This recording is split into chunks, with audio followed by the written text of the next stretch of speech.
Made you the king over my pain. You helped me let it go. Now I know that I know that I know that you are for real. 'Cause your love hit me straight to my heart. Yeah, this is for real.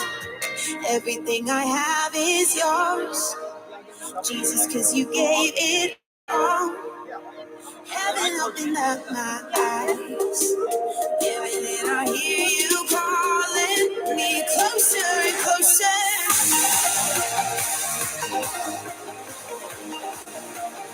Everything I have is yours.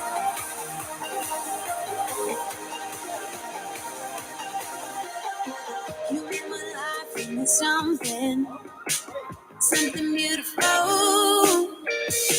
No looking back to the old me. No matter what I feel.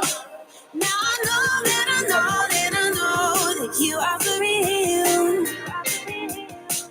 'Cause your love hit me straight to my heart. Yeah, this is for real. Everything I have is yours, Jesus, 'cause you gave it all. Heaven opened up my eyes. Now I see that you are God.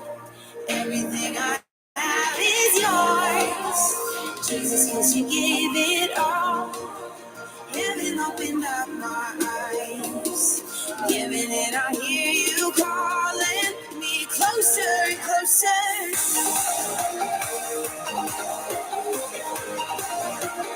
Everything I have is yours.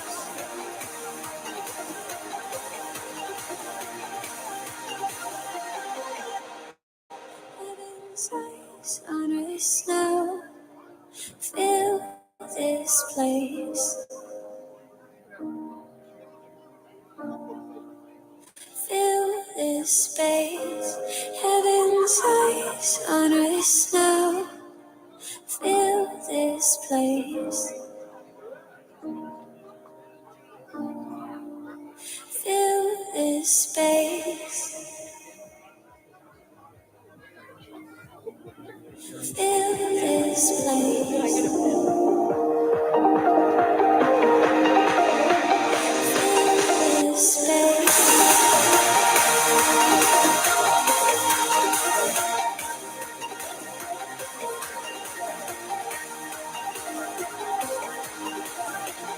Everything I have is yours, Jesus, 'cause you gave it all. Heaven opened up my eyes. Now I see that you are God. Everything I have is yours, Jesus, 'cause you gave it all. Heaven opened up my eyes. Giving it, I hear you calling me closer and closer.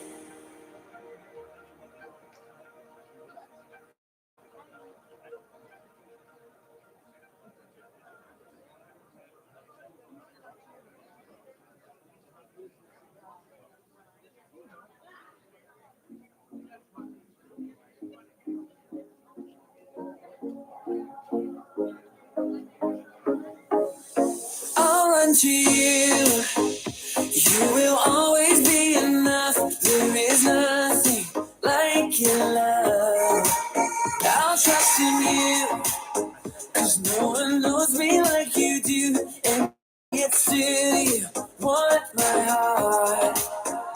And all I want is to be with you. You are my hope, my life, my only truth. Your love is calling me somewhere new, closer to you. So close I can hear your heart. I can't see your light breaking through the night. Your love brings my heart to life. All I want is to be so close to you. So close I can hear your heart. Leading me with every beat to the rhythm of your grace. There is no limit to the love you have for me. You alone are my escape. And all I want is to be with you. You are my hope, my life, my only truth. Your love is calling me somewhere new, closer to you. So close I can't see your light, breaking through the night. Your light brings my heart to life. All I want is to be so close to you. So close I can hear your heart.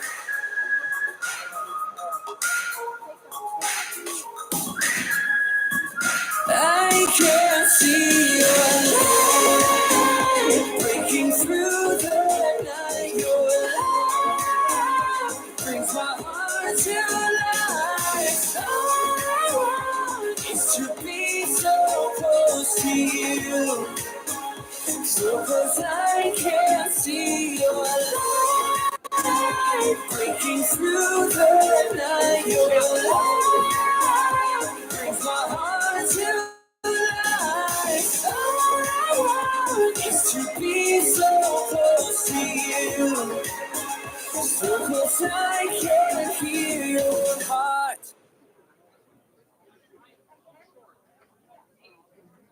So just let me know, and I'll find out. I have a video. In the dark night, I was wondering, and then you called my name, and I came running. You took my shame, and you set my feet to dancing. Now I'm forever yours, and you are mine now. Running wild, throwing chains off in freedom. Lord, you saved us, free to shout out your name and your glory. For you, Jesus, running wild in your freedom.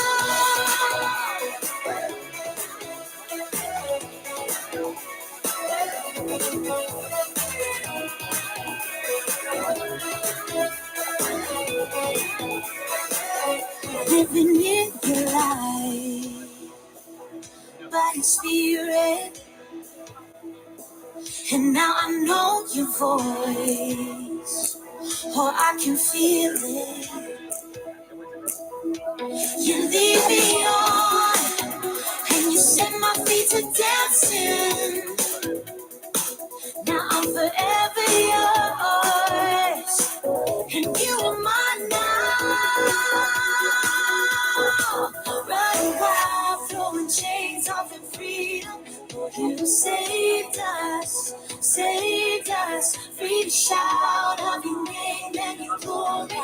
For you, Jesus, running wild, throwing chains off in freedom. Lord, you saved us,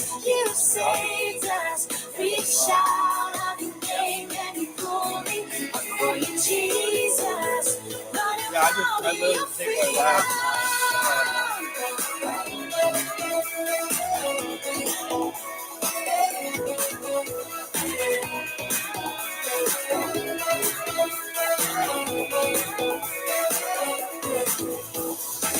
Nothing to hide, your love alive in us, we shout it out. We are free now, nothing to fear, when you're here with us. Nothing to hide, your love alive in us, we shout it out. We are free now, nothing to fear, when you're here with us. Running wild, throwing chains off in freedom. Lord, you have saved us, free to shout out your name and your glory. For you, Jesus, running wild, throwing chains off in freedom. Lord, you have saved us. You saved us. Reach out of the name and be glory for you, Jesus. Running round in your freedom.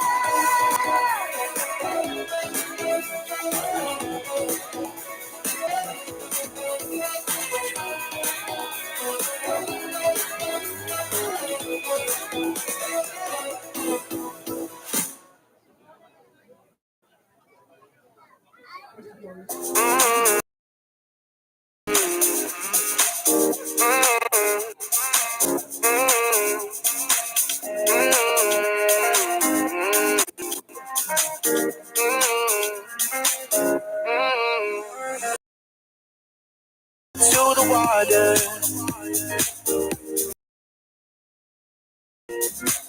we're going down to meet the water. A man whose blood can make you bleed.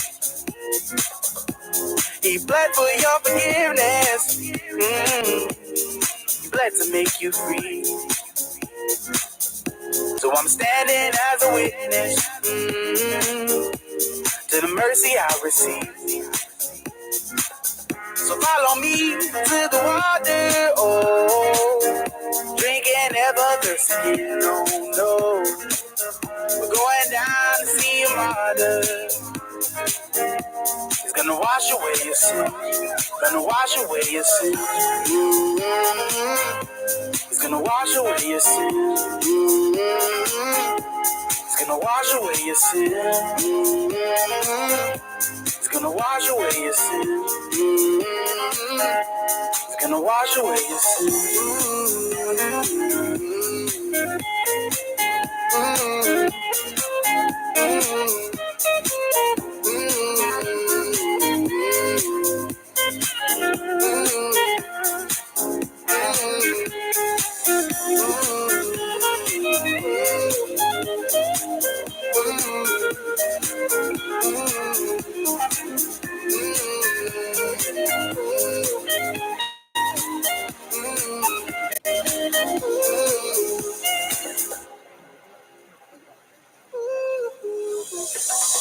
Follow me to the water. Follow me to the sea. We're going down to meet a martyr, a man whose blood can make you clean. He bled for your forgiveness. He bled to make you free. So I'm standing as a witness to the mercy I receive. So follow me to the water, oh, drink and never thirst again, no, no. We're going down to see a martyr. He's gonna wash away your sin, gonna wash away your sin. Hello, everyone. We're going to ask everyone to take their seats as we get ready to begin. Thank you, thank you, thank you.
Please remain standing and join me in welcoming up LVMPD Honor Guards to present colors.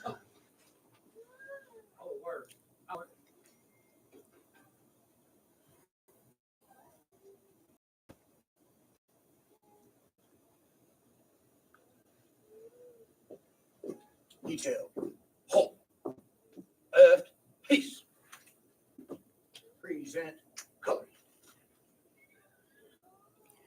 Please join me in welcoming Hope for Prisoners Board of Directors Secretary, Mr. Jeff Cooper, to lead us in the Pledge of Allegiance.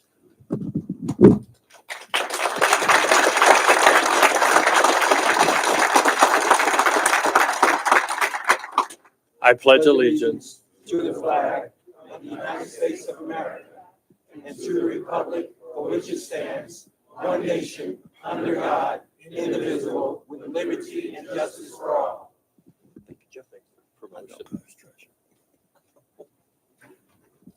Please join me in welcoming up Ms. Kay Ashley to sing our national anthem.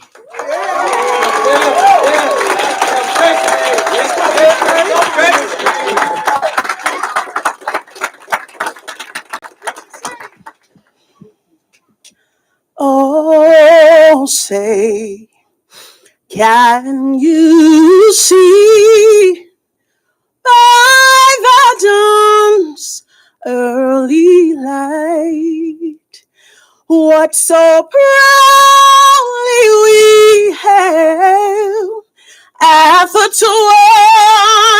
twilight's last gleaming, whose broad stripes and bright stars through the perilous fight o'er the ramparts we watched were so gallantly streaming, and the rockets aglow, the bombs bursting, and I gave proof through the night that our flag was still there. Oh, say does that star-spangled banner yet wave o'er the land of the free and the home of the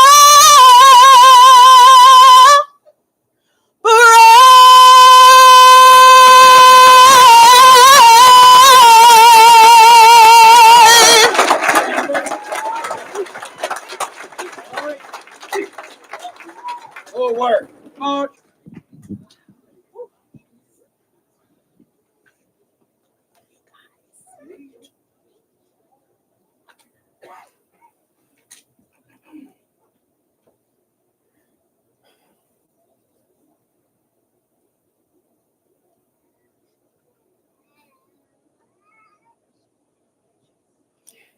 Please join me in welcoming up LVMPD Chaplain Steve Beeson to open us up in prayer.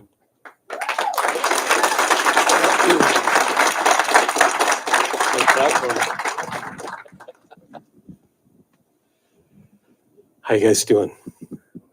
Great. It's good to see y'all. Would you all join me in prayer? Father, we thank you so much for this day and for all these men and women. Lord, what you're doing in their life is amazing. And we thank you that these are lives about to all be put back on track, back on the destiny that you had for them from the beginning. Lord, we're right on the cusp of reuniting families, of reuniting these people with the destiny that you had for them. Lord, for putting them back and putting them into this community. Lord, there are holes in this community waiting to be filled by these people. Father, we thank you for them. We thank you for all the Hope for Prisoners folks that are pouring into them, have poured into them, and will pour into them. We thank you for this police department, Lord, that lets us come into their house to have the graduation. We thank you for their lives. We thank you for P&P and NDOC. Lord, all that are part of this here that we're doing. We pray that everything we do here today will be pleasing to you. We invite your presence in this place. And Father, we bless these folks as they go on from that's what you had for them.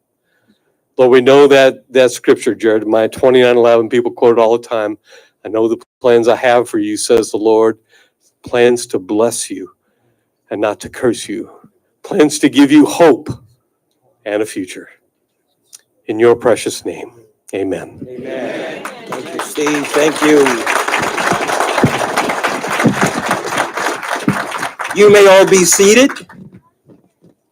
And thank you for joining us for our February graduation. We're so very grateful for those of you who are here in this room, those of you who have traveled here near and far.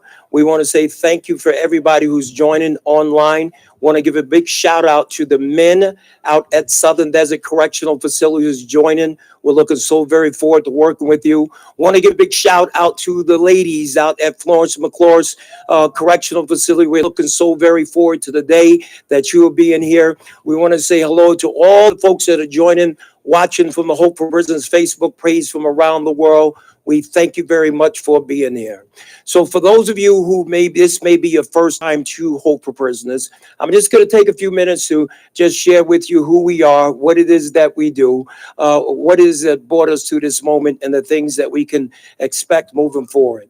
So our organization works with men, women, and young adults that are exiting different areas of our judicial system.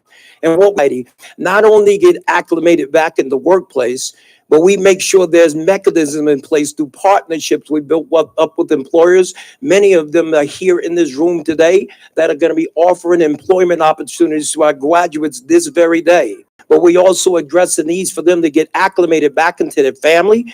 And that has been a missed mark in reentry since forever. It's like no one's ever paid the particular close attention needed for the men and women that are coming home, have to understand that they have to get reconnected with wives and with husbands, and particularly to get reintegrated with their children. So we work as best we possibly can to ensure that there's a mechanism in place to help with that family reunification component, because everybody in this room can attest to the fact that if the family life is not right, if the home life is not right, then everything else in the world has a tendency to fall apart. Then on the back end of the process, because there's a long-term 18-month journey or more that we walk with them, looking to do everything we possibly can to ensure that we're helping them to be stand-up leaders in the community with an overall goal of them never, ever, ever reoffending again.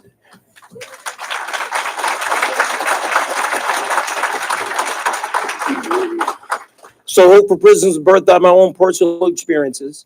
I was a guy once upon a time that was sitting in Southern Desert, coming in and out of the system since forever, been in and out of different juvenile systems and state prisons and federal prisons. So one day I stood in the prison and I had to turn my life around, and he's certainly 100% dead. And in that, he dropped a mantle in my life to turn right back around and help the other men and women who are facing those same challenges I once had to face, to do everything I possibly can to blow the doors off the hinges. And as I just say, open up those, to blow the doors off the hinges and to help to escort people up to the next level of life. We are so very honored that you are here for us tonight. We got some special treats for you. I want to just thank real quick. You know, we have some of the greatest leaders in Nevada that have carved out time to be here with you tonight.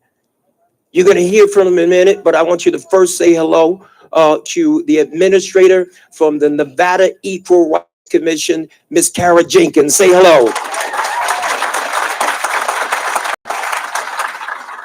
And then we have the U.S. Marshal, Gary Schofield from the District of Nevada. Please say hello. And then from Nevada Department of Corrections, the Deputy Director of Programs, Mr. Harold Wickham. Please say hello. And then from the Las Vegas Metropolitan Police Department, Assistant Sheriff Sasha Larkin. Please give her a big, gigantic hand.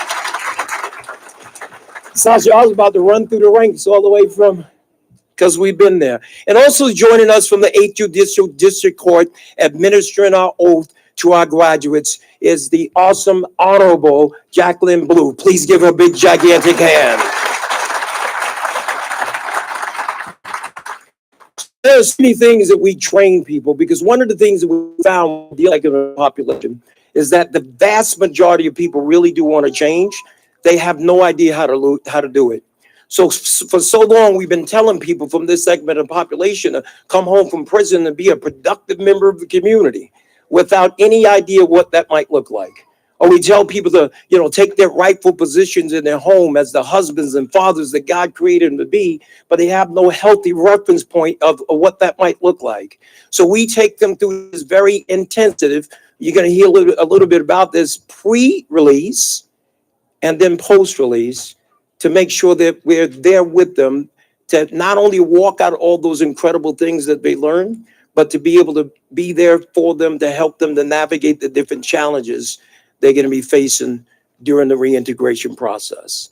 So we train very intensively things like the importance of the winning attitude, the attitude about their past, the attitude about their present condition, and how could we cultivate that winning attitude in them that's going to help carry them into a successful future. We train very intensively on how to go above and beyond the call of duty inside the home, inside the workplace, and ultimately inside the community. We take a deep dive into effective communications and understanding the different personality types of the people that you're going to interact with inside the home, inside the workplace, and in the community. We take a deep dive into goal setting, time management, banking, budgeting, conflict resolution, when and how to apologize, the importance of forgiveness. And then we put a strong emphasis on leadership, teaching individuals, number one, how to do yourself. How do you get those results that you've always wanted to get out of life? What does that look like for you to be a leader inside your workplace and in your family and ultimately out there in the community? And at the end of this process, this graduation is not their graduate up into the next level. Our commitment to be with them over the next 18 months or more to make sure they're with them to walk this journey. We knew that it was not enough for us to be able to put men and women inside the prison system and out into a classroom setting and train them all these incredible things and launch them out in the community by themselves. Intensive case management, mentoring, where we've trained up over 550 men and women. Many of those are in this room who serve as mentors. Now, these mentors come from a very diverse group of people. These are pastors and leaders from churches across Southern Nevada. These are leaders in other houses of faith. These are business owners and business leaders and school teachers from a school district, folks from the university and a community college, right down to the Las Vegas Metropolitan Police Department, who the sheriff has given us an army of volunteer police officers that are serving as mentors. Never before in the history of reentry, nowhere on this planet to this magnitude has law enforcement gotten this involved in mentoring and training people that are coming home from the prison system.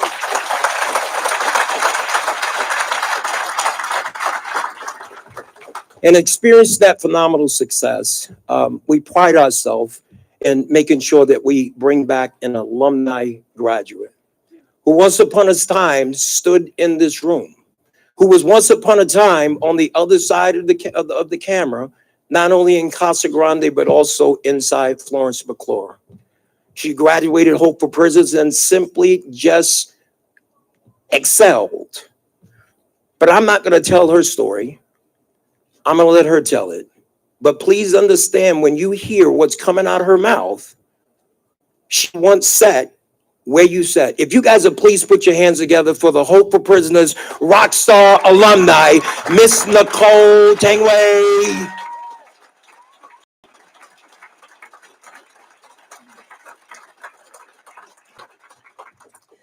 Good evening. It feels great to have the opportunity to come back and speak to all the graduates. I remember just like it was yesterday that I was sitting in your spot and was asked to share my vivid vision. Here I am a year and a half later, and I'm happy to report that everything I set out to do in my vivid vision came to pass and more.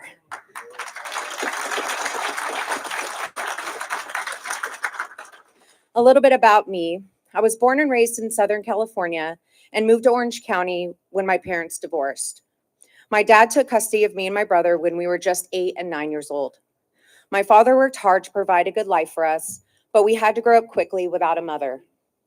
In high school, I started drinking at the age of 15, and by 18, I was partying pretty much every weekend.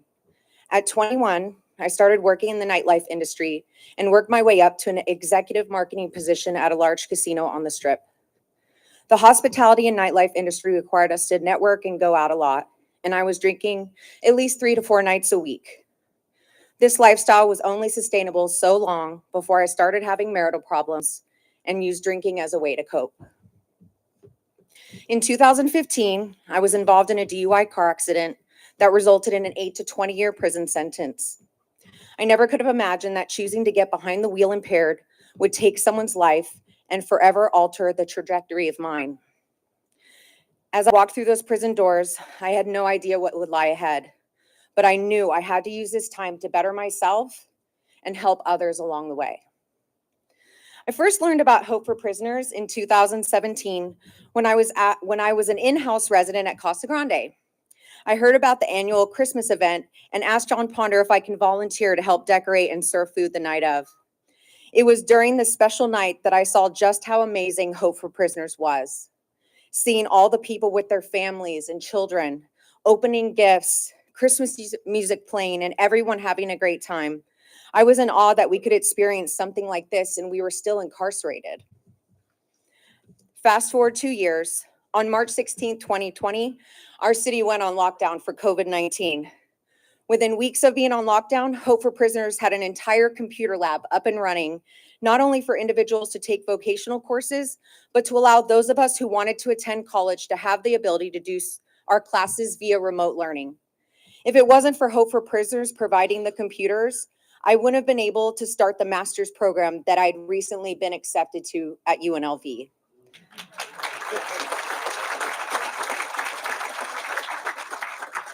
In fact, I finished the entire first year of my degree program while we were still on lockdown at Casa Grande because I had access to a computer and was able to take my classes online. I will forever be grateful for this opportunity. So I'd like to share with you what my life's been like since I shared my vivid vision. In October of 2021, shortly after I became a community trustee, I was offered a position as a counselor intern at a faith-based mental health facility. As a counselor in training, I spent the last 15 months growing in my knowledge and understanding of the counseling profession and helping others heal from their past trauma and mental health issues using a spiritual approach to healing. In fall 2022, I was chosen to represent the Graduate College as a Grad Rebel Ambassador, where I represent justice-impacted students on campus. Part of my requirement for this position was to present my thesis research in front of a large audience full of faculty, staff, and students at the UNLV Graduate College. My thesis research was on women, trauma, and incarceration. As a woman who's experienced trauma both before and during prison, it was important for me to do research on this topic through both observations and personal interviews during my incarceration. More importantly, having the ability to share these experiences with others in my future profession, as well as the faculty and students at UNLV, in hopes that we can work together to make positive changes in the prison system moving forward. In just 3 short months, I will graduate from UNLV with a master's degree in clinical mental health counseling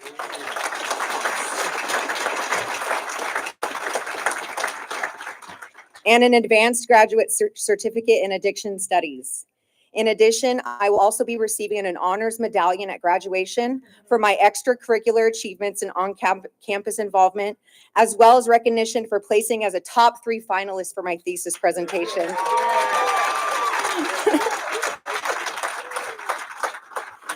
Not only will I finish my prison sentence with all these accomplishments, I did it all while still living at Casa Grande. I share these things with you not to boast, but to show you that you can achieve your goals and dreams, regardless of your past or your current circumstances. My life is living proof of this. My ultimate goal now is to become a dually licensed therapist specializing in both addiction and mental health, where I can continue to help individuals become healthy in mind, body, and soul and achieve overall health and wellness in their lives. I also want to continue advocating for prison reform, where I can utilize my firsthand experience and education in order to contribute to making it better for those who are still currently incarcerated. Today, you guys become part of something pretty special. Hope for Prisoners is so much more than an 18-month program to help us with our needs during and post-incarceration. We are part of something much bigger than that. We are incarcerated and formerly incarcerated individuals who believe in changing the status quo. We support each other, and we have the support from so many people in our community. The best piece of advice I can give new graduates is take all the opportunities that come your way. Allow people to help and support you. And most importantly, strive every day to reach your full potential. It's not always going to be easy. Life is filled with ups and downs, and we live in a society where we don't want to accept that there will be good seasons and bad seasons. You will experience adversity again, and there are additional hurdles that you must overcome, but you must push past these hurdles and allow them to make you stronger. Never, never, never give up. Galatians 6:9 says, "Let us not become weary in doing good, for at the proper time, we will reap a harvest if we do not give up."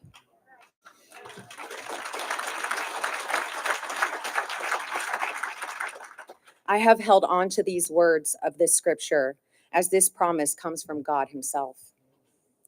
My 8 years in prison was filled with ups, downs, and traumatizing experiences. And there were days, weeks, months sometimes where I felt anxious, overwhelmed, and scared. But I chose to keep pushing past those negative thoughts and feelings because I had goals and dreams that God placed on my heart to accomplish. And you know what? When I was able to change the focus of my circumstances, prison taught me some pretty important lessons about life and allowed me to heal from past hurts. It taught me a level of love and compassion that I didn't know existed. If it wasn't for my experiences in prison, I wouldn't have gone back to school to become a counselor. It was in prison that I was able to heal from so many deep-seated wounds. Remember this, if you are able to change your perception and view the time that you've served as a gift, a time of growth and a time of healing, you can do anything you put your mind to. Our experience of incarceration can make us or break us. Don't allow it to break you. Allow it to build a level of resilience and strength within you that makes you immovable. Congratulations to all the graduates. I'm so proud of you for making this commitment to living a life you are proud of. And I'm so honored to be able to share my story with you in hopes that you can leave here feeling inspired and excited for what is to come. Thank you.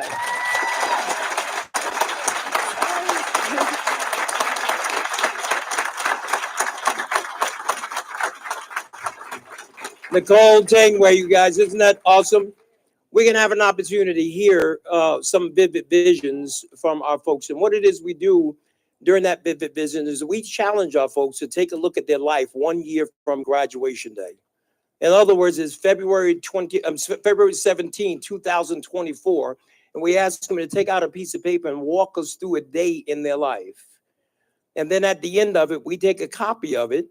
We give them a copy, and then the other copy goes to the team of case managers and mentors. And then what our job is to do everything we can to help them to live in that dream.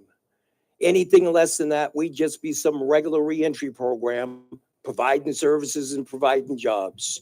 So we're going to have an opportunity here. Some of those vivid visions, none of you guys know who I'm going to call on. I see you all shaking in your boots. Remember, we say we stay ready. We don't ever have to get ready. So we're going to have an opportunity to hear that. I want to take a moment out to thank some of our partner employers and our vocational trainers that are here in this room. If you guys will please stand up, vocational trainers, employers that are here, would you please give them a big, gigantic round of applause?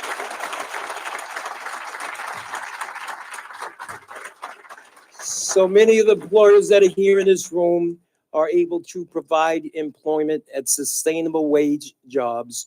And our vocational trainers that are here, just like Las Vegas Institute of Welding, I know the College of Southern Nevada here. And then this month's graduation sponsor is Ahern Advanced Career Training.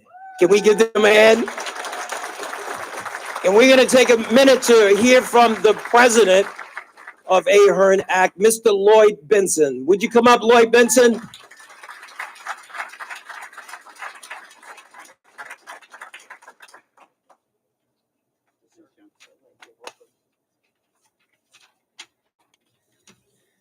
John, I'm just proud to be your friend, you know? And we all can be grateful for the passion that John has to make a difference in this world. And I know that all of you are going to have that opportunity later on to really make a difference and a mark in this world. My name is Lloyd Benson. I'm president of Ahern Advanced Career Training. The key word there is career. It doesn't say job, right? You're working for a career. A job is a routine task that requires little or no skill. I think anyone can do it.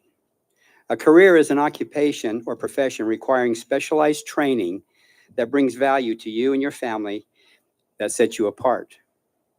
A job gets you a minimum wage. A career lifts you to a higher standard of life and earning potential. John and I share that passion for second chances on many levels. The key ingredient to a successful second chance for reentry is building a career, not a job. It is the foundation for a successful and abundant life. I'm excited to share with you that Ahern Advanced Career Training has partnered with John and Hope to create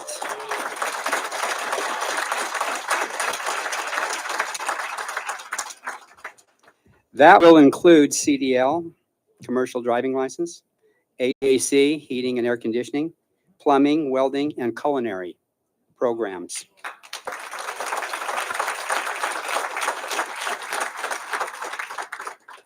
We will provide pre-release training to those still incarcerated that will afford them the opportunity and skills to then step into a viable career of their choice the moment they are released. I love John's mission of hope. It is the best reentry mechanism in the country and aligns. I love you, John. You know that I love you. It aligns with our company's mission to get people trained quickly and step into a promising career within the community. It's my prayer, you know, God is an important part of our journey, and it's my prayer that God will bless you graduates with hope. Love you, John Ponder.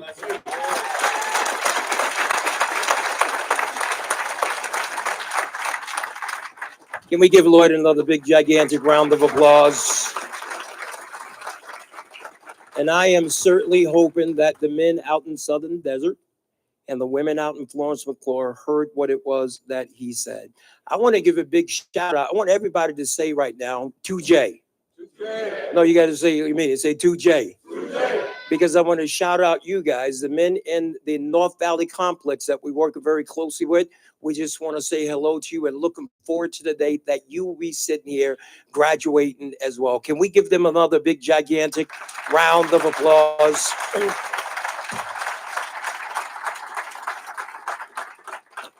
I want to give a shout out before I introduce our first speaker to our collaborating partners for which we could not do this work. We couldn't create the Nicole Tangways of the world without our collaborating partners. I want to make mention of first our faith-based partners like Kenneth Copeland Ministries, Liberty Baptist Church, City Light Church, which is my home church, the Crossing Church, Word of Life Christian Church, East Vegas Christian, Central Christian Church, Life Springs Christian Church, Southwest Prison Ministries, Methodist of Faith Ministries, and my fellow chaplains from Chaplaincy, Nevada, Southern Hill Baptist Church, and the Church LV. Can we give them a big, gigantic round of applause? I also want to give a shout out to our collaborating partners in the community, of which we would not be able to do this incredible work. I am talking about our partners from the Department of Employment and Training and Rehabilitation. And when we have the deputy directors here, would you guys please stand up and you guys give them a gigantic round of applause? Thank you so very, very much. And of course, Nevada Department of Corrections, Nevada Parole and Probation, Highway Patrol, the City of Las Vegas, City of Henderson, and the Clark County District Attorney's Office, both the Family Support Division, as well as the Criminal Division. Now, our first speaker, she does not need any introduction, right? And she has to be one of the most phenomenalist leaders in our community. And you guys heard when I was introduced, I was going to say captain, because I think I met her when she was like a lieutenant. And then I knew when she was a captain. She went from captain to deputy chief to, right, and just kept going up. And I have the privilege of introducing her today as the assistant sheriff, and it just blows my mind. If you guys will please put your hands together for the awesome, amazing assistant sheriff, Sasha Larkin.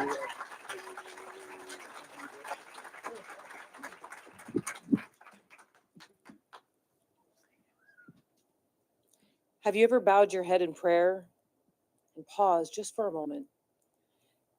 And if you allowed yourself to get really quiet, did you hear something? Did you get a sense? We call it, in the Eastern tradition, we call it D-H-I. It means an innate knowingness of the answers that you seek from God. Maybe they come in the form of a dream. Maybe it hits you square in the face. But sometimes we get those answers in the most subtle way, and we really have to pay attention. Let me give you a tangible example. Have you ever been talking to your friend or your family and gone, I think I want to buy a Honda Accord. I should go check them out. And the next 2 days, you see nothing but Honda Accords driving around town. Like the universe, you're like, okay, all right, I'm going to go get a Honda, right? Sometimes it's something subtle like that. But sometimes it's much deeper, but we have to be willing to acknowledge it. And I was thinking about that lesson today when I was preparing to come see you guys. And something hit me square in the face that I thought I should probably pay attention to. The number 17 showed up for me this morning, and I don't know why. And so I really got quiet about it after my meditation this morning, and I thought, what is it? What am I not acknowledging? 1917 was the year my grandfather was born. He was the most impactful human being in my life. I don't know if you've had one of those relatives, the one that listened when you spoke. Did you ever have one of those? Like really listened and really was proud of what you said, no matter how crazy it must have been. But from the time I can remember walking, he listened. Up until the very day he died, he listened. And he told me, you can do anything you put your mind to. 1917, Stephen was born. When I was 17 years old, I went to the senior prom with a man you might have heard of. Some of you are my generation. His name was Freddie Prinze Jr. You remember Scooby-Doo? Yeah. We went to high school together. We went to the senior prom together, and he went off to Hollywood, as you well know. And my mom said, you should go to Hollywood, go live this dream. And I was like, whose dream? Whose dream is that? She said, come on. Oh, years later, I realized that was her dream, not mine. When I was 17, I realized that I wanted to be a police officer. I always knew, but at 17, it was crystal clear. At 17, all of a sudden, I recognized I was signing up for criminal justice courses in college. I realized I was doing all the things I needed to be in law enforcement. 17. I didn't go to Hollywood, took a major pay cut, but you know what? I've never been sorry. Most influential decision of my life. In 17th year of my career here at Metro, I was a captain, which is about halfway up toward middle management, which means I ran an area command, a whole station, a whole precinct, as they call it in some places. And it was the best job I ever had. I got to work around young cops. I got to talk to people in the community. I got to have a leadership role. I got to be a part of the kids' table of decision-making. Wasn't really on the adult table yet, but I was getting there. But it was the most fulfilling job I ever had because I was still embedded in the community in such a thick, powerful way. There's not a religious community that I wasn't in, that I didn't know the leader of, that I wasn't sitting with the parishioners. Have you ever had that moment where you're like, this is where I belong? Is it where you went, I'm home? That happened for me on the 17th year of my career. In 2017, 1 October happened, the shooting at the Mandalay Bay. And many people would say it would be a horrific tragedy to be there on the law enforcement side. I think it was the greatest honor of my career. I was the incident commander at the Route 91 lot, where I walked around all night with first responders as we tried to unravel the mess and figure out what we had and who done it and why'd they do it. And did we have 18 shooters or did we have one?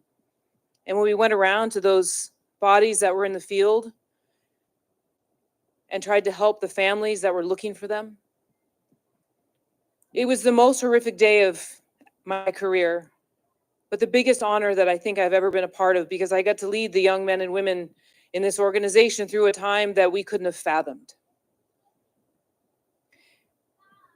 And this is my 17th Hope for Prisoner graduation on February 17th.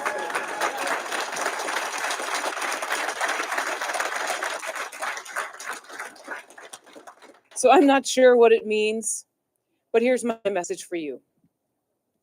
When you bow your head, may it just be in a moment of silence or because you're looking to God for guidance. Sometimes you just have to quiet yourself enough to hear the answer. And sometimes when you're out in the universe, when you're out in the world, pay attention. We're always getting answers. We're always getting direction. But most of us are too busy to hear it or acknowledge it or follow it. Ladies and gentlemen, what you've been given today is the greatest gift of your life. We've all had second chances. We've all made mistakes. We've all made decisions that weren't our best. I have.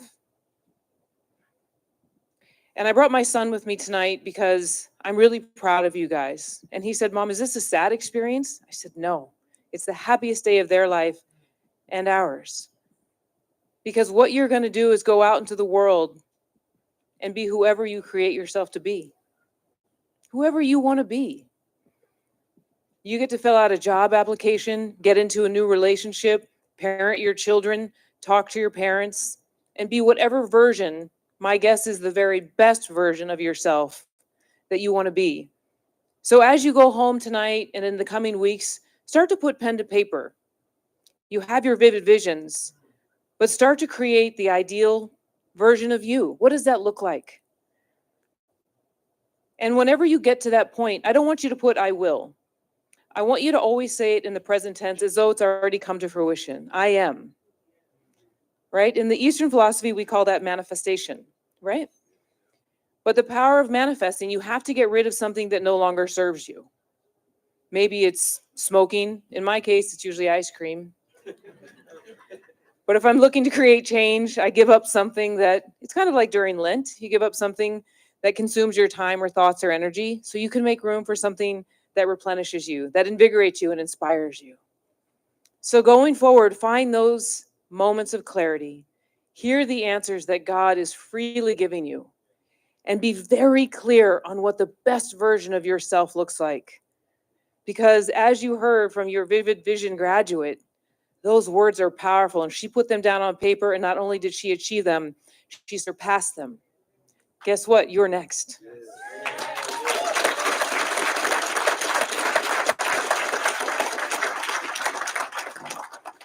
And I'll close with this. I don't know how many of you are from Las Vegas or how many of you came from a different city or state. But the magic of this being my 17th Hope for Prisoners graduation is that what John has done is build a bridge. Because it's no longer us and them, it's we. We are the collective community. We are the collective whole. And the truth is, we don't want you to feel separate from us. We don't want you to look at our uniform and judge us. Because you don't want somebody to look at you and judge you. We are the same in that space. We are the same. We both know what it feels like to be judged. We both know what it feels like to have people paint us with a broad brushstroke. And I understand the beautiful light that lives in each and every one of you. So thank you for your time. God bless you, and go out there and be the best version of you.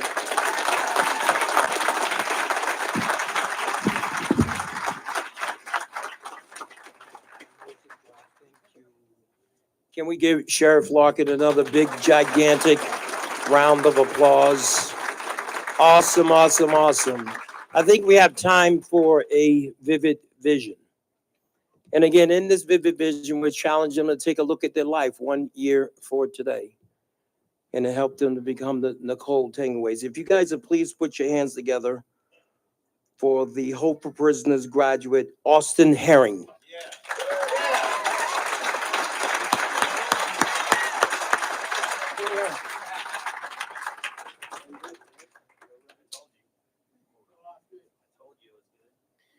Who is lot? You got this, bro. You got this, man. Thank you, thank you. My name is Austin James Herring, and today is Friday, February 17th, 2024, and this is my vivid vision. Today, I am an honorable, dependable, productive member of society and a free man. Thank you. I have a clean and clear mind, gratitude for life, and am actively present in all my family's lives. I am a success. I am worth it. I have removed all doubt and uncertainty from my future. These are some of my daily affirmations I recite with dedication, followed by my quality time spent with God. I am a positive role model to my family and friends. I am a changed man in their eyes, as well as in mine. I am a valued member of a company where I get to progress through positions because of my actions and character, proving I am an asset, not a liability.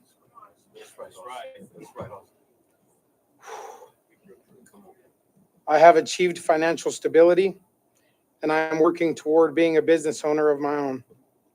I am not a statistic. I am an achiever. That's right. That's right.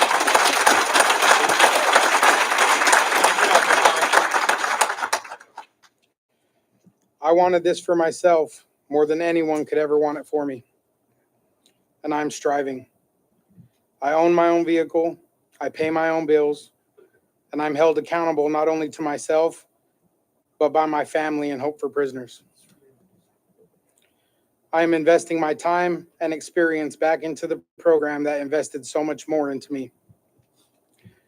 I am winning, I am learning, and I am being an example to the people of status, as well as the people who started where I did. I no longer recognize the failure I once saw in the eyes of the broken man I saw in the mirror. That failure and reflection are gone forever. I want you to know me from my poem. This is called Risen by Austin Herring. In my life, I feel I shredded wire. Unexplainably, I once drowned in fire. Once so surrounded yet completely alone, I once made uninhabitable places my home. I fell to the bottom, I couldn't see the rope. Suffocating in the sky, I had lost all hope. Through God's grace, I'm still here, my head's above water. My desire for change, nothing burned hotter. I broke through unsurvivable odds, and I now carry scars from the devil's claws. I often felt my success couldn't be real, but bars imagined are no less solid steel. From a physical, spiritual, and mental prison, out of turmoil, chaos, and ash, a new man was risen. Most of my pain will remain forever unwritten, but these are the words of a new man's new life who was once fatally bitten. I owe all grace and glory to God who carried me to my new life and now walks beside me daily. I own my own journey. My name is Austin Herring, and today is Friday, January 17th, 2023, and this is my vivid vision. See you next year. Yeah, man.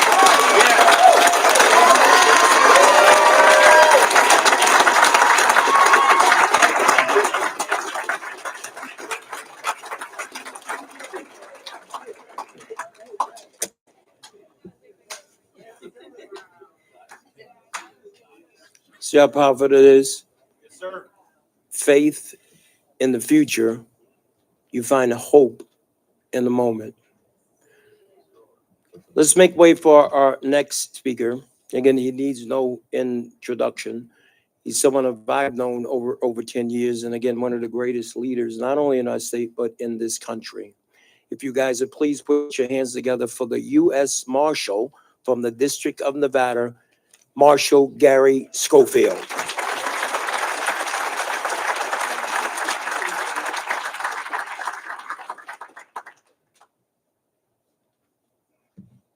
Wow. First, I want to thank John, but I really want to talk to you all. So this is a conversation with you.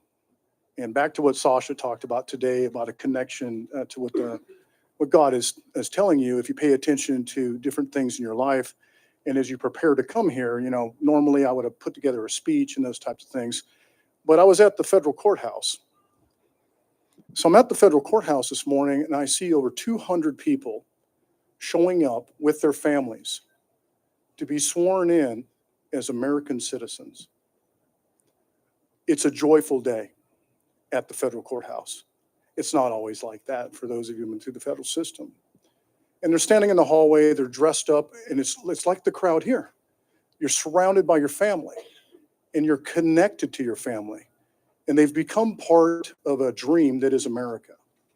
And the judge comes down, there's stories being told just like here at the federal courthouse and here at Hope for Prisoners.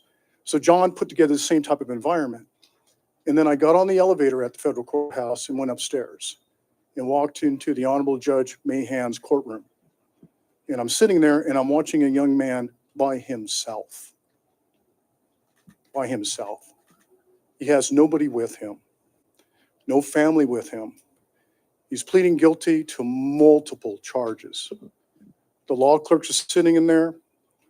I'm sitting in there. My deputies are sitting in there. The U.S. prosecutor's sitting in there.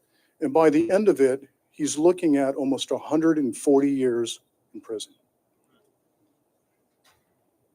By himself. And as he pleads to each one of the charges and accepts responsibility, it is the judge's sincere hope, who I've known for all my career here, that he does something with his life. Hopefully he doesn't get 140 years, but that's what he's really looking at. He truly is. And then I thought back to an experience that I had. So I spent 32 years at the Metropolitan Police Department. I had the privilege of working and serving with some fantastic leaders. Sasha and I go way back. A lot of people in this room. I remember when this facility was built. This facility was built on the refuse of the Rodney King riots. That's why it's here. So you look back at all the history that goes on around here and your connection to that. You're connected to it because you're graduating inside of a facility that came about because of tragedy in the community. And I remember working as an undercover detective in a local high school back then, which is interesting because I'm half Japanese. I was born in Japan. And my undercover name was George Martinez. So I drove around in a Chevy Monte Carlo lowrider. You see it? I had the Dickies. I know how to square up. I had Pendletons. I had a whole 9 yards. And I'm like, undercover. I have no gun, no badge. My team had been told where I was working at that I had quit the job. So I'm at the undercover, and I'm over there, and I infiltrate a local Latino street gang. So I put a case together. I'm there for almost a year, deep undercover. I went to Western High School up the street, so hopefully I didn't run into some of these folks. So there you go. So the next thing that happens is I finish up my undercover, I testify. I'm in court over and over again testifying against people. Some of the folks that I sent off to prison, I didn't do it, the judges did, for 4 years. And I remember, finish it up, I moved through my career, and I'm at a local gym one day. Somebody just said, oh.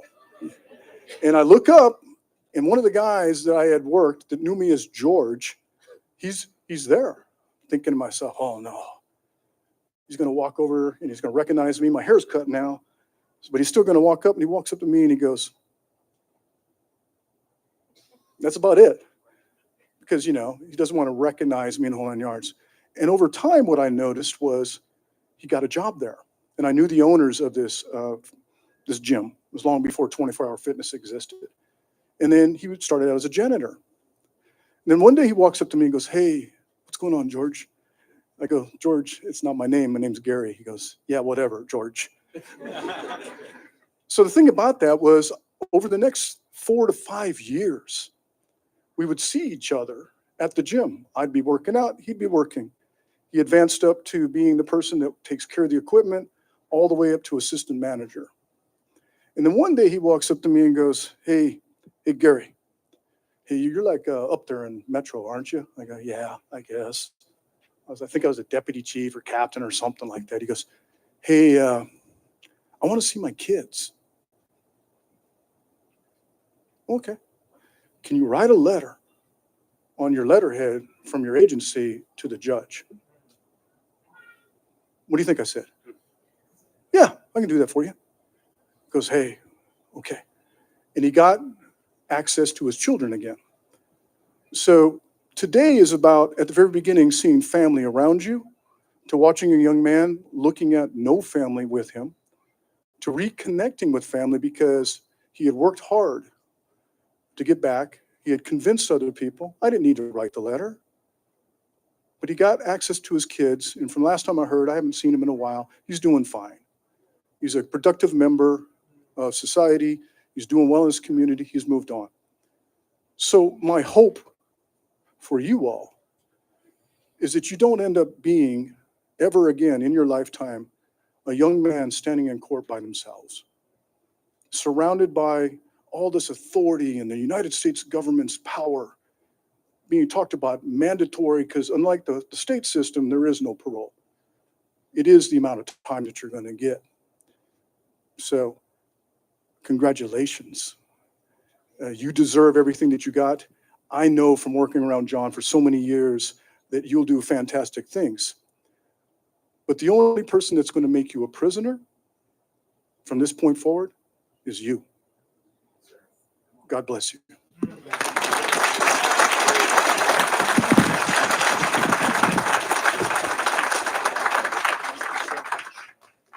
U.S. Marshal Gary Schofield, please give him a big, gigantic hand.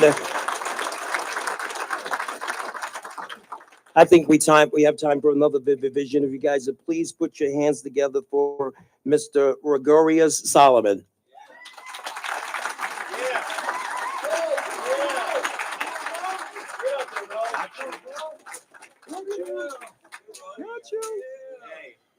Go get him. I got you. I know you did. Let's go. My name is Rogarius Solomon, and today is Friday, February 17th, 2024, and this is my vivid vision. Today I am happy. I am happy and I am at peace with all the accomplishments I have completed in my life. Most of all, my relationship with God has improved. I'm 2 years clean and sober in my recovery.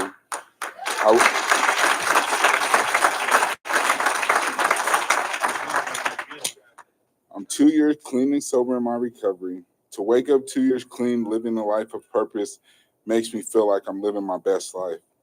I have an excellent job as a truck driver with a local company in Reno, a home for my family, our closets full of clothes and our shoes, and refrigerator full of food. I come home to a home-cooked meal prepared by my beautiful and amazing wife. I wake up every morning with my prayers to God and in church every Sunday. I'm engaged with the church community and the youth. I have a strong relationship with my higher power and my Lord and Savior, Jesus Christ. Today, I feel empowered, protected, and sure of all the things I have going on for myself. I'm living life debt-free and rebuilding my credit with 3 savings accounts.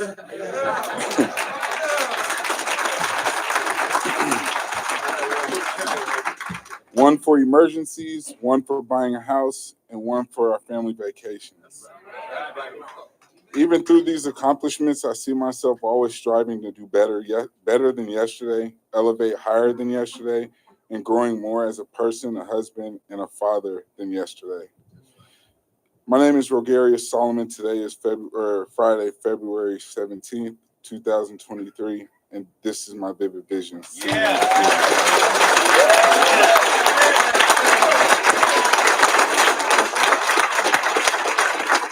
Good job, man. I got you.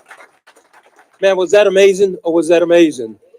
Looking very forward to walking that journey out there with you, man. I tell people sometimes I have the best seat in the house. No, I really do. You know, as a founder and CEO, it has nothing to do with it. It has everything to do with seeing people at the beginning stage of life. And sometimes people are maybe not in the best situation, just came home from prison, right? But I get to see them there. But gradually, over time, I have the privilege of watching like the evolution of life. Best seat in the house. If you guys join us for our next speaker from Nevada Department of Corrections, it's an honor and a privilege to call this man my friend. Please put your hands together for Deputy Director of Programs, NDOC, Mr. Harold Wickham.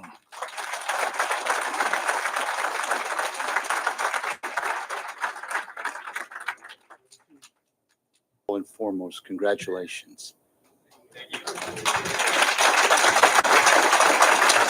And I want to say thank you to your families and friends for being here to support you, because I know how important that is, because you're about to go into your second chance. I'm actually starting my second chance. 2 weeks ago, I came back to the Nevada Department of Corrections at the request of Governor Lombardo and my boss, Director Jim Zorinda.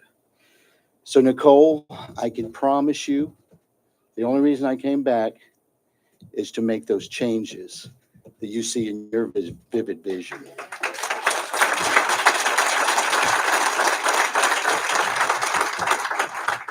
And I can't thank John enough. It's just unbelievable for involving me in this, for bringing me into Hope for Prisoners. It's truly changed my heart, my perspective on where we're at, what we're doing, and what we need to do. And I still want to apologize to Sarah and Lloyd for crashing one of their beautiful trucks.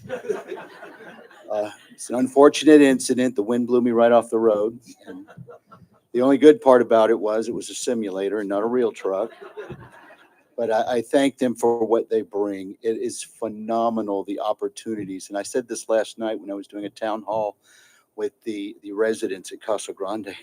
I said, this is a good time to be in prison, isn't it? But anyway, there's so many opportunities we're going to bring.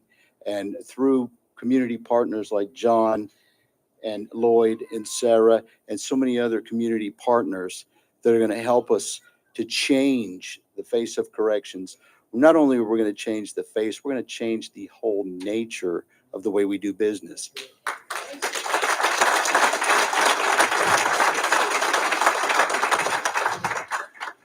So now I want to tell you a little bit about me. Who am I? I'm the Deputy Director of Programs for the Nevada Department of Corrections. My name is Harold Wickham. But I wasn't always the Deputy Director of Corrections for the Nevada Department of Corrections. I came from a very small rural town in Northwest Florida. I have 7 brothers and sisters. My dad was a truck driver. Thank you, Sarah. My dad was a truck driver. We didn't have a great deal of money. My dad worked over the road. And back in those days, you didn't make $100,000 a year driving a truck. You made a lot less. My mom has struggled to work and keep an eye on us because, as some folks would say, we were hoodlums. And we did our share of wrong things. And people had told me someday I'd be behind bars. Little did they know they were correct. But by the grace of God and very good luck, I never got caught doing some of the things that would have landed me in prison. It's true. So there's that. But along the way, and I'm going to tell you this, many people are going to tell you no. Get used to it. They told me no a lot. I joined the Army at the age of 19 years old and thought, well, this will be great. It'll get me out of town, get me out of trouble. And I decided I wanted to be a military police officer because I wanted to get on the other side of the law. I thought that would be the best way to get away with the stuff I was doing. And people told me no about promotions. People told me no when I asked for opportunities. But ultimately, I retired at the age of 39 from the military. And then I went to work for the Travis County Sheriff Department in Austin, Texas. And was told no there too, about being promoted, about doing things that I thought would be good opportunities. I was told no. You're going to get told no. So I was told no. Then I went to, found myself in Las Vegas, Nevada. And I applied to work with Las Vegas Metropolitan Police Department. And guess what? They told me no. And they had good reason, by the way. I won't go into the details of that. It's a little embarrassing here. But they told me no, and with good reason. So ultimately, I found myself working for the Nevada Department of Corrections. And I started off as a correctional officer, CO, and had to kind of grow up learning how to do corrections properly. And I got to apologize. When I first came into the system, I was one of those knuckle dragging hard heads that didn't understand people. But you folks have changed my life. You gave me the second chance. And I appreciate that because it helped me to understand better, not only who I am, but who you are. And we're all the same.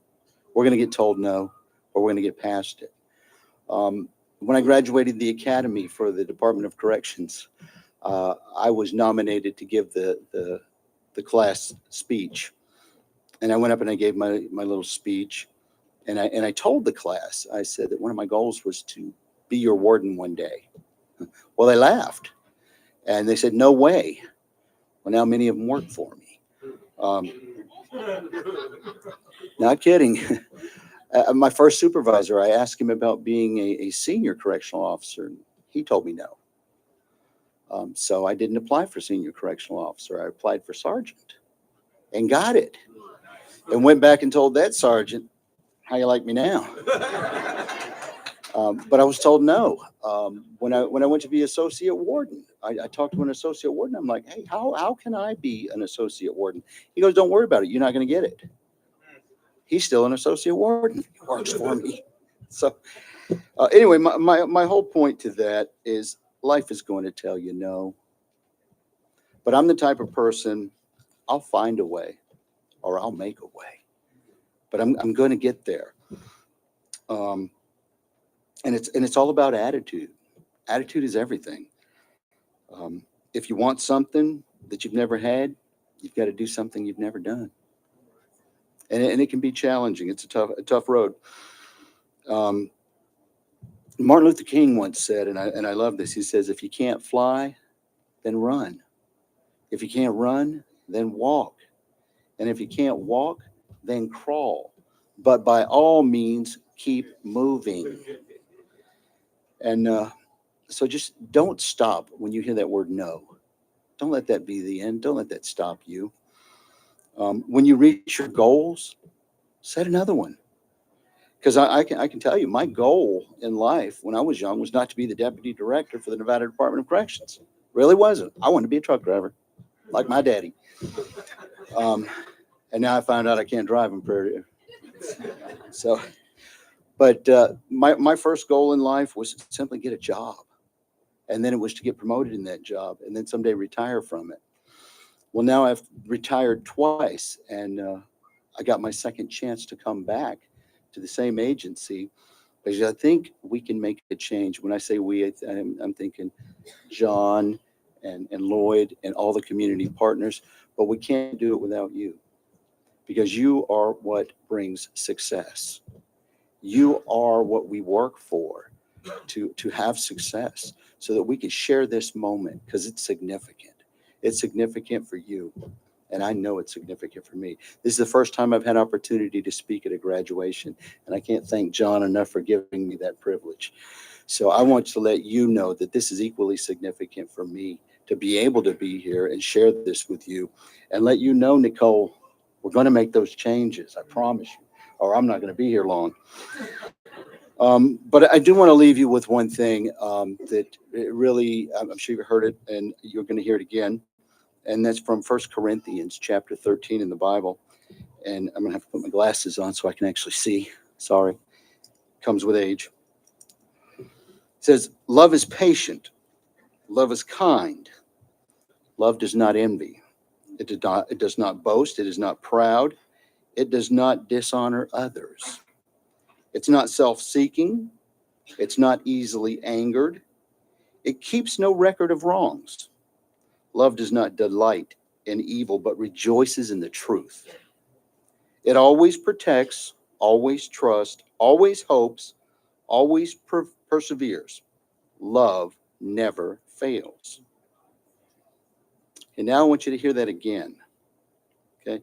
But instead of the word love, I want you to insert your name. And listen to the power of that when you say this. Harold is patient. Harold is kind. Harold does not envy. Harold does not boast. Harold is not proud. Harold does not dishonor others. Harold is not self-seeking. Harold is not easily angered. Harold keeps no record of wrongs. Okay, Harold's still working on that. Harold does not delight in evil, but rejoices with truth. Harold always protects, always trusts, always hopes, always perseveres, and Harold never fails. Congratulations.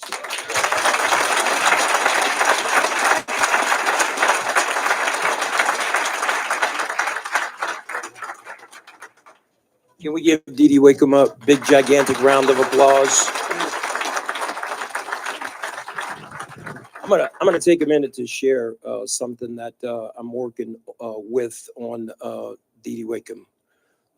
Because as we're looking to really impact the state of Nevada Department of Corrections to make it a better place, right? Somebody once said that, all of us, whenever we go someplace, let's leave it better than we found it, right? And the condition of it is not the best right now. It's not reflective of the great state of Nevada. So what we have done is we co-chair a statewide Corrections and Reentry Advisory Council. And what we have done is we've assembled men and women who have released from Nevada Department of Corrections and have been home 5-10 years. And what we do is we put them into the room. We had our first meeting last night, right? We went to church. But the point that I'm trying to make was in that room was represented over 150 years of incarceration.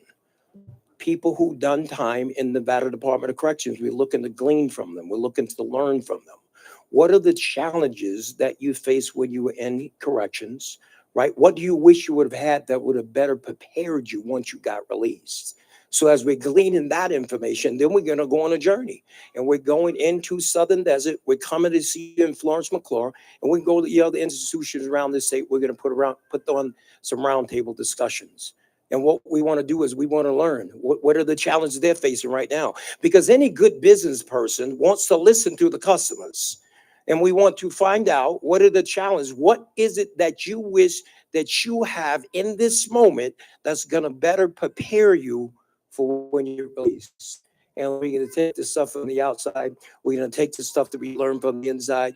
And I promise you, we're going to put that together and build up the #1 pre and post release in this nation.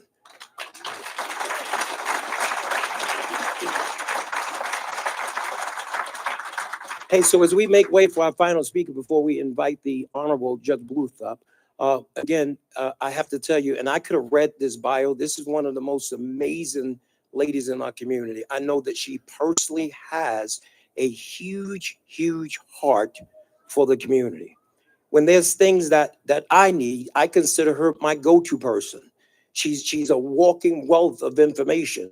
So if you guys would please put your hands together from the Nevada Equal Rights Commission, the administrator, Ms. Kara Jenkins.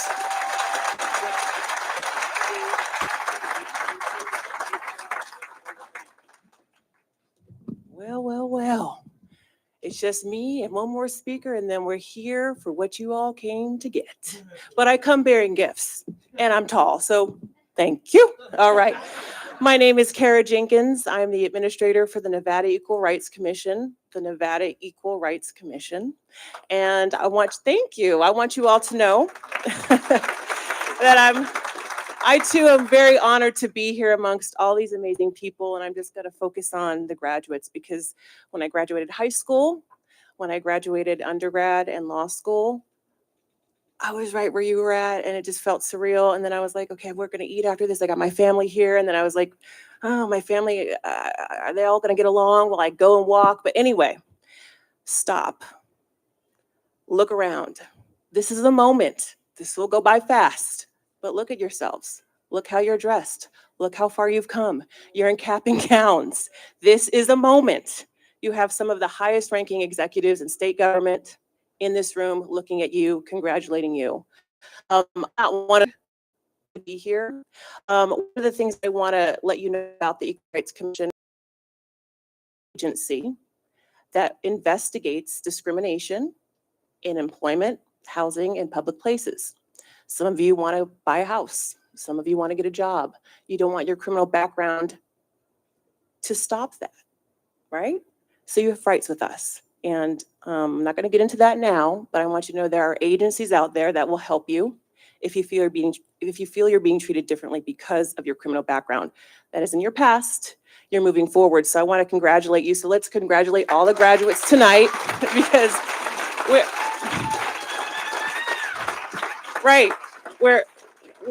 not our past. We're our present. We're right now. And the things that we've learned, the failures that we've had, or the challenges that we've overcome make us who we are as human beings. And so iron sharpens iron. We learn from each other just as much as you all have learned. We are learning too, and it is a collective. So I want you to know that. And I don't want there to be any shame with where you're at. You should be very, very proud of where you're at right now and sitting in a cap and gown. It's a big deal. So much so that when I graduated, my dad got me a really nice pen. And I was like, okay. But he spent a lot of money on that pen. I lost the pen. Anyway, got you some pens. So we are going to be honoring you with not only your diploma certificate, with pens that are engraved with the Equal Rights Commission, as well as pens like this. So whenever you walk into a building, you're going for that job interview, or you want to sign your mortgage to your home, shout out debt free. Where are you back there? That's on my wish list too. Okay. You have a really nice pen to commemorate this day because it is a big deal. Okay, I'm talking. That's my problem. I get long-winded. I'm going to wrap this up. So one of the things that I really want to say just from the bottom of my heart to each and every one of you, and the ladies in here too, the 55 men and women that are graduating tonight, I want to say congratulations. This is a big deal. We celebrate and honor you, and I want you to know that you have rights that are protected. And I want you to know what your rights are. And so if you have any issues with criminal background or issues getting employment, you should also contact the Equal Rights Commission. And you have a pen now and a pin to remind you that, hey, I have rights. I've worked really hard to get where I'm at today. And so I should be acknowledged for my personhood, not for my past, and for who I am. And I represent myself and my family, and I have rights. And if I'm violated in my rights, I can stand firm knowing that I'm accepted and seen. So wanted you to know that. And in honor of your graduation, we will be passing out pens and pins. But I just want to say something like, congratulations. Congratulations, graduating class, February class. And that's it. I get to pass out these. All right. Thank you.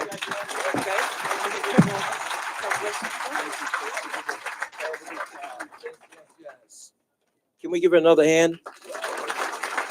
Kara Jenkins, my dear friend, as we prepare for the judge to come and administer the oath, I want to give a big thank you to prepare for the judge to come and administer the oath. I want to give a big thank you to the elected officials' offices, like from the office of governor, Joe Lombardo, Amanda Sandoval, who is here. Amanda, would you please stand up, please? Also from City Councilwoman Victoria Seaman, Mary Ann Rambola. Would you please stand up, please? And from U.S. Congresswoman Susie Lee's office, Naomi Gerber Mariam. Please stand up. Thank you guys so very much. We're going to see you in a minute. I'm just going to ask the graduates if you guys would please stand up. If you guys would please stand up. Yeah. Hang in there. Hang in there, okay? Yeah. So what I want you guys to do right now is I want you to take your hands and I want you to stick them right out in front of you like that. Right out in front of you like that. Stretched out in front of you. Now what I want you to do is I want you to take your eyes and I want you to fix them right into the palms of your hands. Look down into the palms of your hands. I want you to fix them on the lines that are in your hands. And I want you to imagine, if you will, each one of those lines in your hands which never happened. Something that you wish that you could take a gigantic. They may represent a drug addiction. They may represent a set of handcuffs that sent you right back to the Clark County Detention Center, that sent you back on the train to go back up the high desert to sit in the fish tank. Each one of those lines in your hands may represent walking in the yard in the high desert. Each one of those lines in hand may represent somebody telling you no. They represent things in your past that you're ashamed of. Look at them. Now, what I want you to do is I want you to take those hands and I want you to put them right up in front of your face. Keep looking at them. Right up in front of your face. The lines in your hands. Those things, man, you wish it never happened. Some of those things that you're just completely embarrassed about might represent a conviction, something that you're ashamed of, right up in front of your face. Now, with your hands in front of your face, can you see me? No, sir. With your hands in front of your face, can you see me? No, sir. Well, neither can you see your future with your past in your face.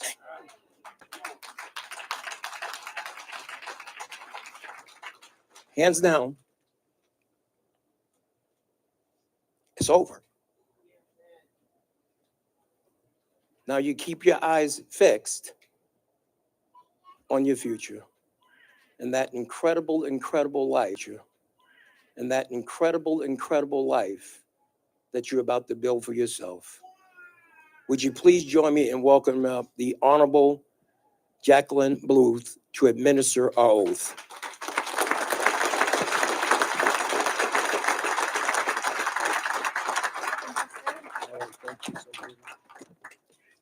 All right, before we do this, just sit down for me for 1 second because I want to share with you, and I'll be very quick, an experience that happened this morning.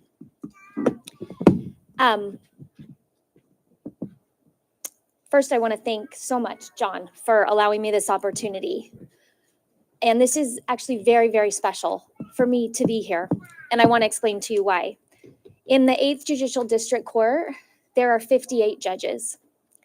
There are only 4 of us that handle all homicides in the county. Unfortunately and fortunately, I'm one of those 4. So I don't get to see happy endings. I don't really get to see success stories.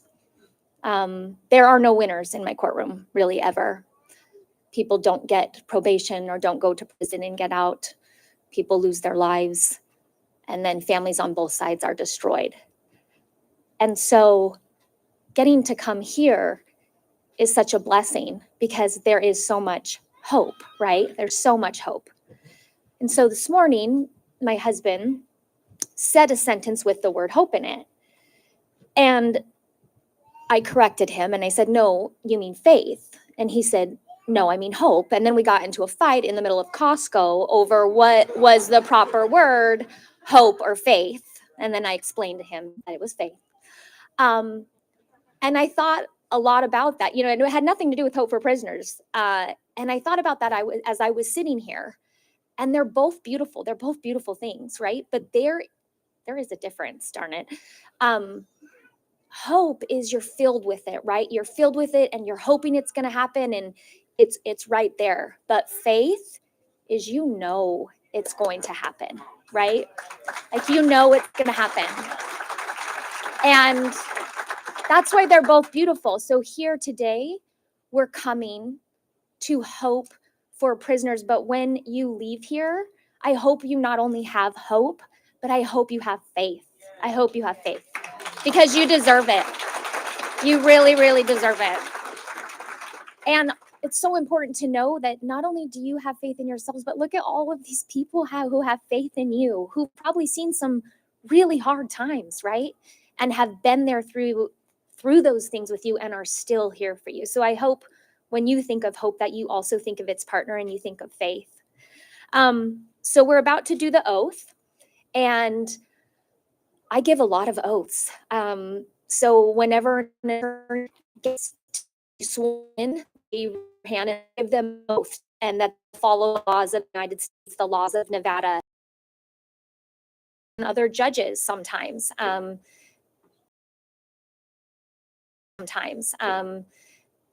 That they will follow the laws in Nevada, they'll follow the laws of the United States. But this is the first time that I have ever given an oath. For you're giving an oath to yourself.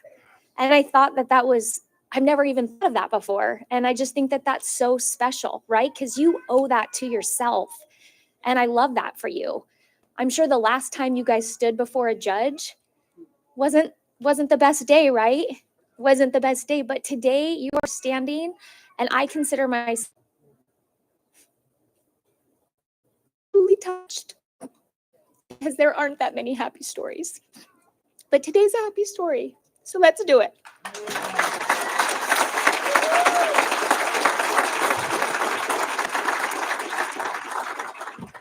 Why does the judge have to be the only one that cries? I mean, come on. I'm supposed to be the tough, mean one. All right. Okay, good. All right. Okay. Raise your right hand for me. I state your name. Hereby declare an oath.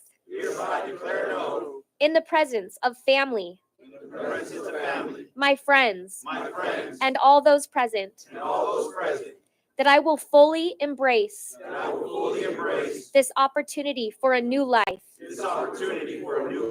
From this day forward, I will strive to be a productive, law-abiding member of my community.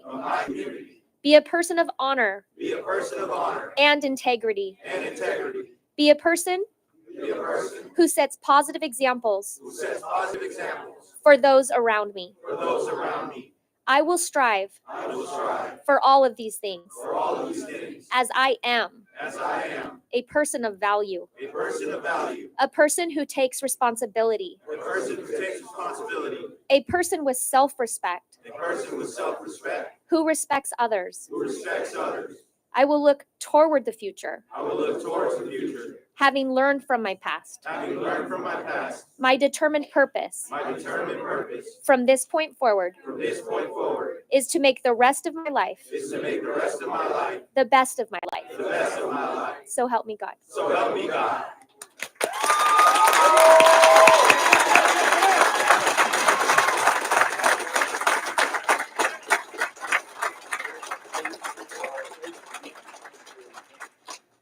Can we give the judge another gigantic round of applause? And Your Honor, thank you so very, very much. I know it took a lot for you to come here, getting to the end of a very busy week and stepping down off your bench. Can we celebrate her one more time, please? We're going to issue out the certificates. I'm going to ask the graduates to please take a seat. And I'm going to ask the speakers to come and join us and bringing those NERC pens and the pens and the pens and the pens and the NERC pens.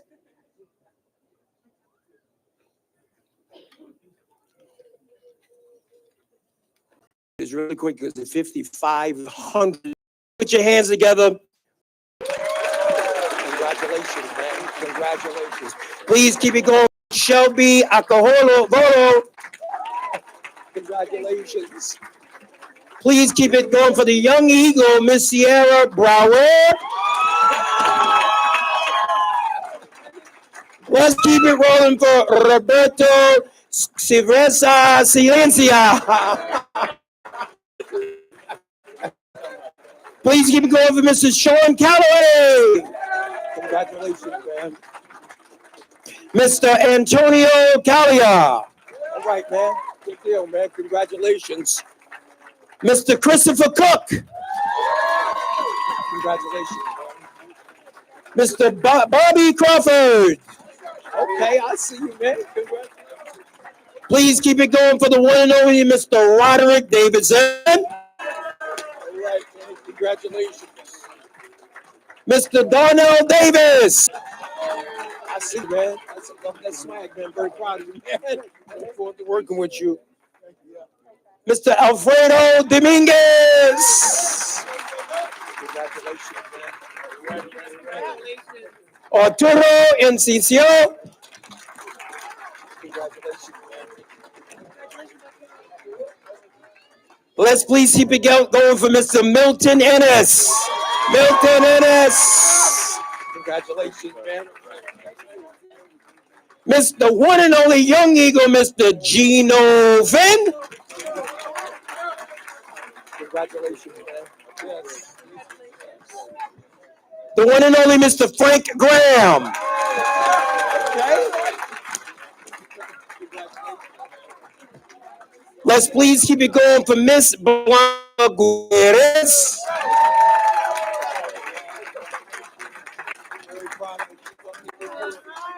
Mr. Neil Hearn.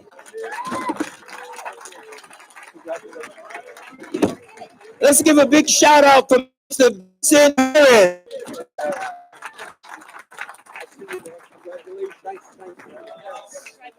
Mr. Austin Herring.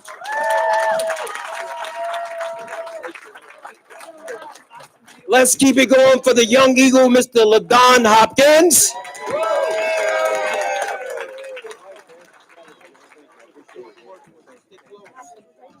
Miss Avila Hunter.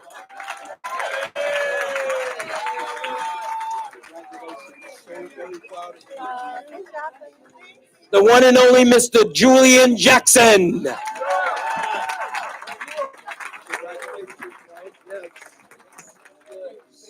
Please keep it going for Mr. Alexander Jacobo.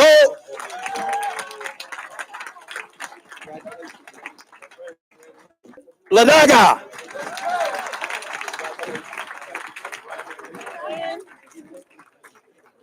Mr. Brian Layfield. Mr. James Leggett.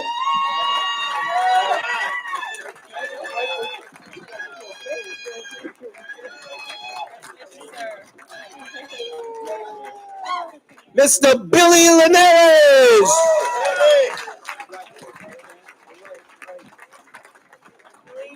Please keep it going for Miss Precious McMillan.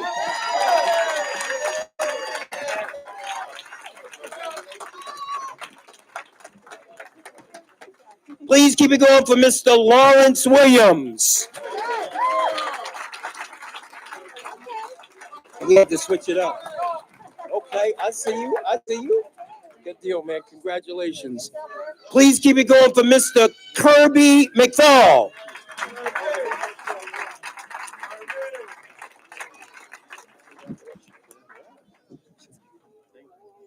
Mr. Shane Morales. Congratulations, man. Hooray. Mr. Niero Neva. Congratulations, man. Zoltan Pintek. Congratulations, man. Thanks, John. For the work with you. Welcome. Mr. Jose Pirelas. Congratulations, man. The one and only Miss Samantha Ponsac. Congratulations. Hey. Please keep it going for Mr. Eddie Pranito.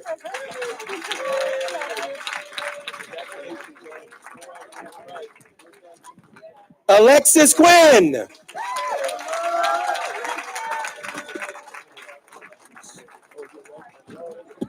Sophia Rentera.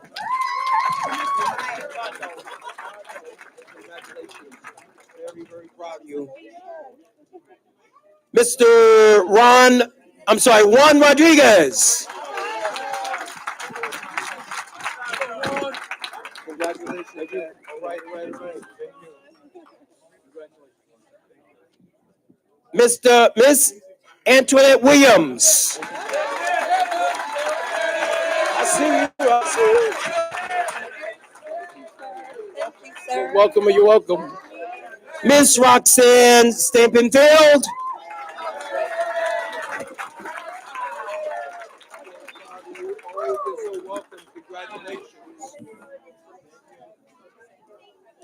Please keep it going for Tita Schallhammer.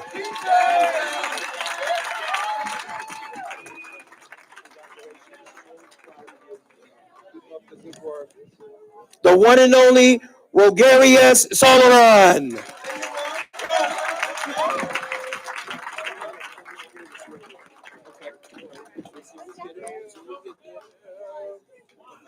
Mr. Edward Sykes.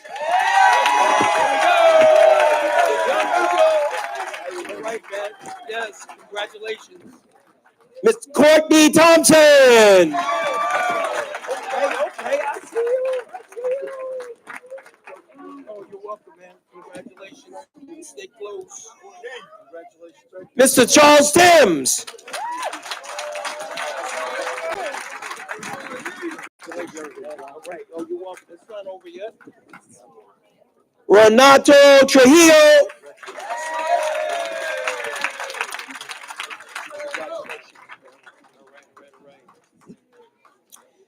Mr. Phil Tua.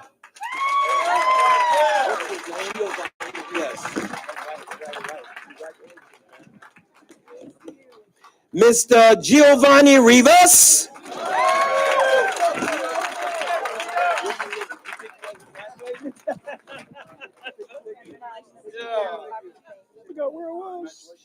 Mr. Steve Turner.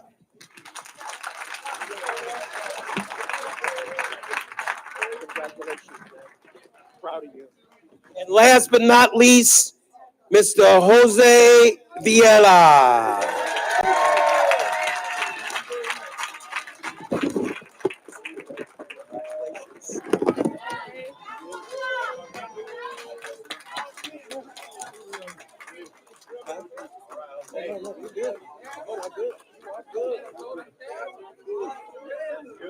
That was a whole bunch of people. I'm going to ask you guys to stand up on your feet, and you can throw your hat if you want to. Wait 1 second. But ladies and gentlemen, I present to you the February 2023 Hopeful Gift. Congratulations. We're looking so very forward to work. I want to give a shout out to all the family that has joined us this evening. Big thank you to all our community partners that are here. We couldn't do what it is that we do without you. Our employers, our vocational trainers here, our February graduation sponsor, Ahern Act. Thank you guys so very, very much. I want to give a big shout out to all of my staff, our volunteer mentors, and also just want to thank all our awesome speakers. Can we give them a big, gigantic hand? Miss Kara Jenkins. I want to honor the Deputy Director, Harold Wickham. Please, Director Harold Wickham, please. For the Las Vegas Metropolitan Police Department, Assistant Sasha Larkin. And can we give it up one more time for the Honorable Judge from the 8th District Court that administered the oath, the Honorable Jacqueline Blue. Please give her a big, gigantic round of applause. Thank you guys so very much. You guys want to mix and mingle, make a beeline over there to the employer's table, have some fun, and we will see you guys next week.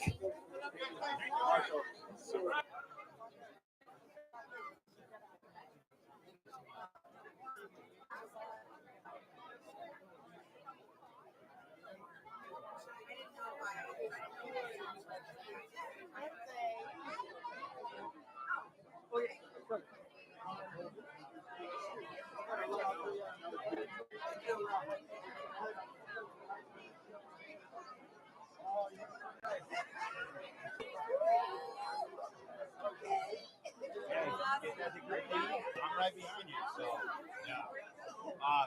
Well, I just got out of so